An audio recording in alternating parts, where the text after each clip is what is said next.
Hello friends, ఈరోజు తోటకూర వేపుడు ఎలా తయారు చేసుకోవాలో చూద్దాం.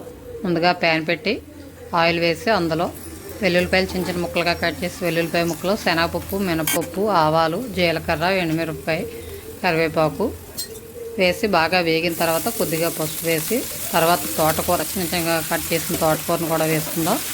దీన్ని బాగా తిప్పుదాం. బాగా కలిపిన తర్వాత తోటకూర అంతా బాగా కలిసిన తర్వాత దీని మీద 5 నిమిషాలు మూత పెట్టి ఉంచుకుందాం. మూత పెట్టిన తర్వాత 5 నిమిషాల తర్వాత మూత తీసి దానికి సరిపడా సాల్ట్ వేసి అది మొత్తం కలిసే వరకు తిప్పుకుందాం.